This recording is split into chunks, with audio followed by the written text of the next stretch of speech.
Welcome balik sa lain nga serye sa atong leksyon sa Eskwela Sabatika.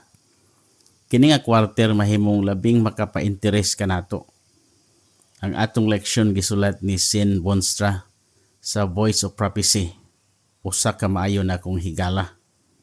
Ang uluhan sa atong leksyon karon nga quarter mao ang mga pahinungod, mga larawan, mga simbolo. Unsaon pagtuon ang tagna sa Biblia. Nabantayan ba nimo ang nakalanlaing interpretasyon sa propesya? Ang uban nagaingon nga sa pagbalik ni Jesus may tabo kini nga usa ka sikreto nga rapture nga ang tanang magtotoo mukalit lang og kahanaw. Ang uban usab nag-ingon nga sa pagbalik ni Jesus magmugna siya og millennial kingdom sulod sa usa ka tuig dinhi sa yuta, ang gingharian sa kalinaw. Apan ang uban nagtuo nga ang pagbalik ni Jesus ang tanang mata makakita kaniya. Ang matag dalunggan makadungog og siya mobalik sa mahimayaon o personal nga paagi. Ang mga pangutana mo kini, unsaon paghibalo kung kinsa ang sakto sa tanan niini nga mga interpretasyon? Kami nagatuo nga sa pagbalik ni Jesus nga ang tanang mata makakita kaniya. Dili kini usa ka sikreto nga rapture, kundi usa ka tinuod, personal ug mahimayaong pagbalik ni Kristo. Apan daghan pa ang nakalanlaing interpretasyon. Apan ang usa ka butang nga sigurado, ang Biblia lig-on ug matinud-anon sa iyang mga interpretasyon. O gusto sa Dios nga masabtan nato ang propesya o kinidili lang bunga sa pangagpas. Matud pa ni Apostol Pedro, ang propesya wala moabot pinaagis sa kabuton sa tao ug walay bisan usa ka propesya nga pribado ang interpretasyon. 2 Pedro 1:20. Ang Dios nga naghatag kanato sa mga propesya nagpadayag usab sa tinuod nga kahulugan sa mga propesya. Busa sugda nato ang atong leksyon karon nga semana. Sa Domingo, ang title niini bisan kinsa ang mubasa pasabta siya. Sa Mateo 24:15, mabasa nato ang propesya may tungod sa paglaglag sa Jerusalem. May numduman nato nga sa Mateo 24, si Jesus naghisgot may tungod sa mga timailhan sa iyang pagbalik. Daghan mga bakak nga mga Kristo ug mga bakak nga propeta ang mugula. Dunay gubat tali sa mga nasod, dunay gutom nga mahitabo, linog, kagubot sa katilingban ug uban pa. Apan usa ka labing hinungdanon nga timailhan mao nga ang ebanghelyo ipakailap sa tibuok kalibutan una pa si Kristo mobalik. Sa Mateo 24:15 mingon si Jesus, busa ako makita na ninyo ang kangilngig sa pagkalaglag nga gisulti ni Daniel nga manalagna nga nagatindog sa dapit nga balaan ang nagabasa sumabot. Si Kristo mismo nagsulti kanato sa pagtuon sa propesya ni Daniel. Dili kini tinaguan nga mga mensahe nga dili masabtan. Tungod kay sa pinadayag 1:1, mabasa nato nga ang pulong sa Dios usa ka pagpadayag, usa ka pag-abli sa tinago. Sa pinadayag 1:3, mingon ang Biblia, bulahan siya nga nagabasa og sila nga nagapaminaw sa pulong sa propesya ug nagatuman sa mga butang nga nasulat nini kay ang panahon hadul na. Ang pulong nga paminaw sa Griego mao ang akuong nga nagpasabot dili lang pagpaminaw sa dalunggan apan pagsabot sa kasing-kasing. Busa ang tinuod nga mensahe sa pinadayag og Daniel mahimo natong masabtan ug gusto sa Dios nga masabtan nato kini. Sa Lunes, ang uluhan ini gusto sa Dios nga masabtan siya. Ang dakong pangutana, ngano nga ang propesya puno sa mga simbolo, ilhanan o misteryosong hulagway. Adunay tulo ka rason nini.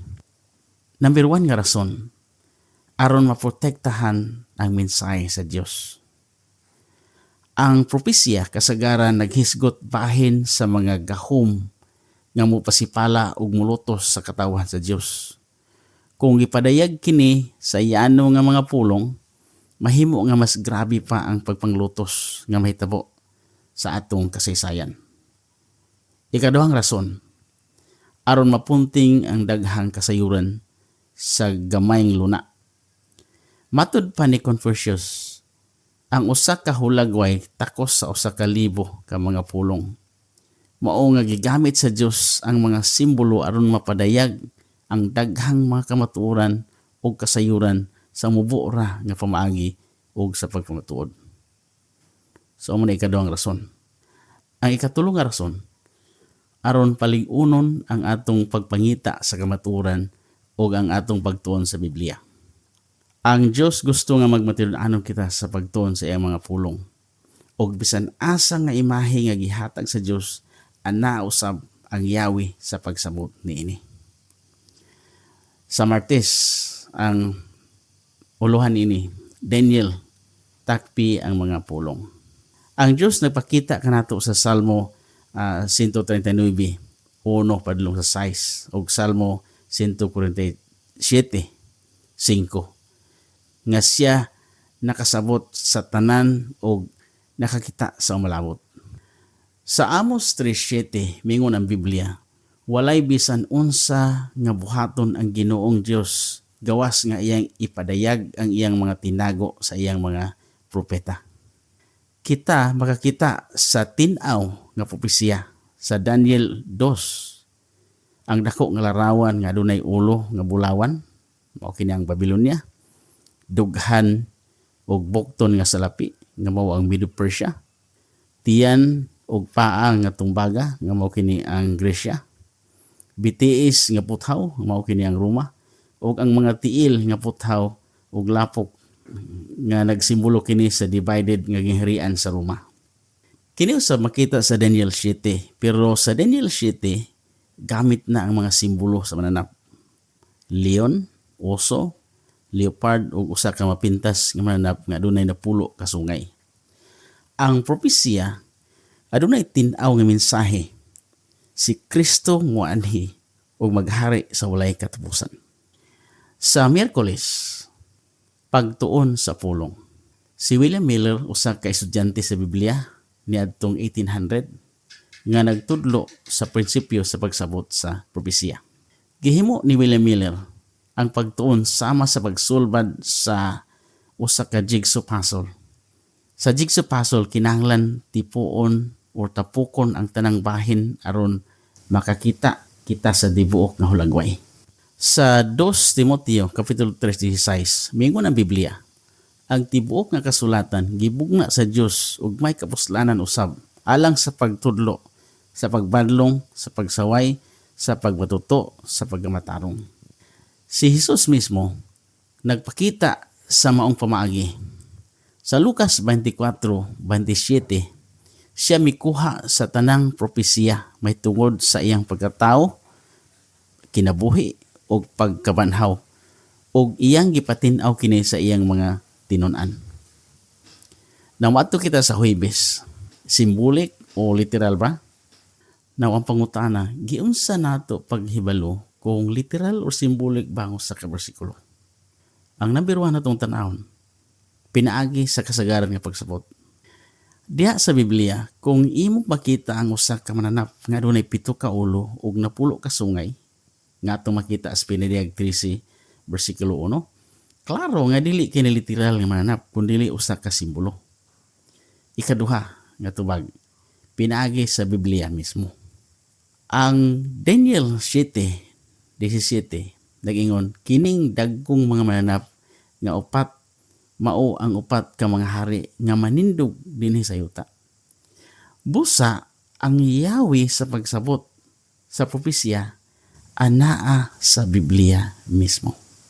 Og dinhi lang ta kutob, salamat guys sa pagpaminaw nini nga Cebuano version nga lesson preview ni Pastor Mark Finley. Dagang salamat. Magampo kita. Gamahanan namo nga Dios, salamat sa imong dakong gugma kanamo.